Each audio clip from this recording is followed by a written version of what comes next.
ऐसे ही मेरा एक दूसरा निवेदन है कि आप लोग कॉलगेट, क्लोजअप, सिवाका, फॉरहेंस, पेप्सोडेंट खरीदना बंद करें। ये सब ऐसे टूथपेस्ट हैं जिनकी क्वालिटी बहुत रद्दी है।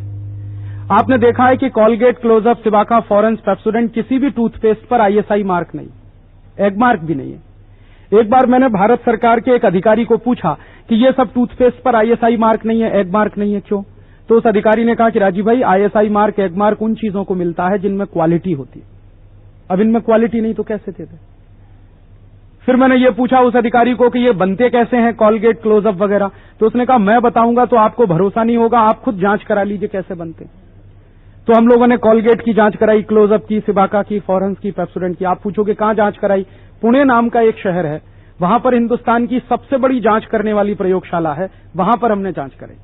जांच करने पे पता चला कि ये सब टूथपेस्ट बनते हैं मरे हुए जानवरों के हड्डियों के चूरे से। आप पूछोगे कैसे बनते हैं? हमारे देश में बहुत बड़े बड़े कसाई खाने चलते हैं। हिंदुस्तान का सबसे बड़ा कसाई खाना मुंबई में चलता है।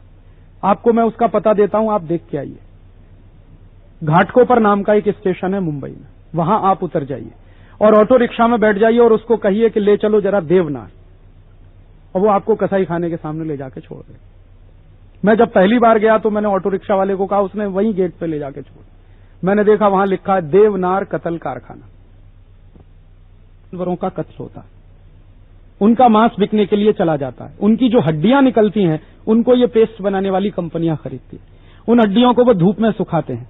सुखाने के बाद एक क्रैशर नाम की मशीन आती है, उसमें डाल देते हैं और क्रैशर मशीन में हड्डियां पिस जाती हैं। उसका फिर पाउडर बनता है, उस पाउडर से पेस्ट बनता है और उसी को सवेरे सवेरे आप अपने मुंह में रगड़ते हैं। फिर कहते हैं सांस की बदबू दूर हो रही है। अब आप बताइए, मरे हुए जानवरों का हड्डियों का चूरा आप मुंह में रगड़ेंगे तो बदबू आएगी कि दूर हो जाएगी? इसलिए आज से बंद कर दीजिए। फिर आप पूछोगे राजीव भाई दांत साफ कैसे करें? दांत साफ करने का मैं आपको एक नया तरीका बताता हूं। दंत मंजन करिए। लाल दंत मंजन, काला दंत मंजन, वीको वज्रदंती, डाबर का, वैद्यनाथ का, कोई भी दंत मंजन करिए। दंत मंजन बाजार का आपको अच्छा नहीं लगता तो घर में बनाइए।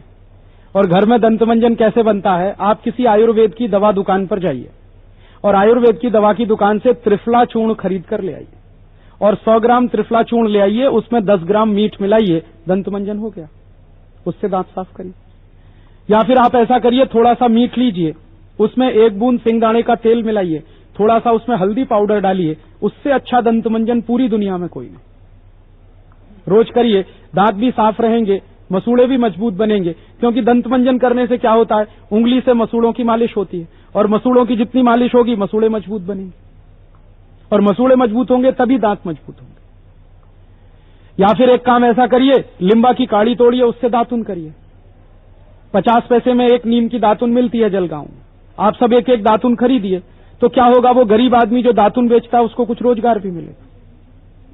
हर जलगांव का व्यक्ति एक दातुन रोज खरीदे 50 पैसे का। जलगांव शहर की आबादी 4 लाख की है। 4 लाख की आबादी है, इसका माने कम से कम 1 लाख परिवार होंगे और 1 लाख परिवार में एक दातुन अगर रोज खरीदा जाए तो 50,000 रुपए के दातुन रोज बिकेंगे और 50,000 रुपए के दातुन अगर रोज बिकेंगे तो कम से कम जलगांव शहर के 1000 गरीब लोगों को दातुन बेचने का रोजगार मिलेगा। ये प्रश्न आप पूछ सकते हैं कि राजीव भाई सब जलगांव के लोग नीम का काड़ी तोड़ना शुरू करेंगे तो नीम का झाड़ तो खलास हो जाएगा। तो उसके लिए मैं आपको एक रास्ता बताता हूं कि हर साल आप एक एक नीम का झाड़ लगाइए। हर विद्यार्थी एक एक नीम का झाड़ लगाए हर साल।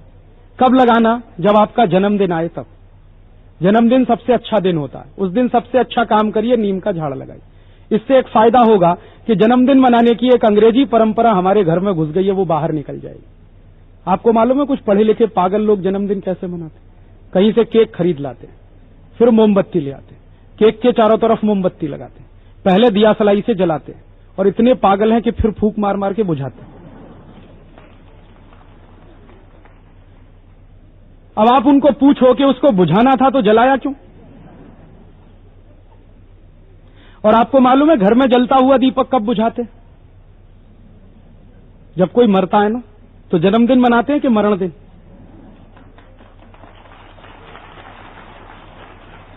तो ऐसा फालतू का जन्मदिन मत मनाइए। तो आप पूछोगे कैसे मनाएं? नीम का झाड़ लगाइए, जन्मदिन ऐसे मनाए। और आपके किसी मित्र का जन्मदिन हो और आपको कोई उपहार देना हो तो नीम का झाड़ देके आइए। तो उससे क्या फायदा होगा? वो एक अपने नाम से लगाएगा, एक आपके नाम से लगाएगा, तो 2 गुने नीम के झाड़ लगेंगे। और अगर जलगांव शहर में हर विद्यार्थी एक नीम का झाड़ हर साल लगाए, हजारों नीम के झाड़ लगेंगे। नीम की चाहे जितनी काड़ी तोड़िए, कभी झाड़ खलास नहीं होगा।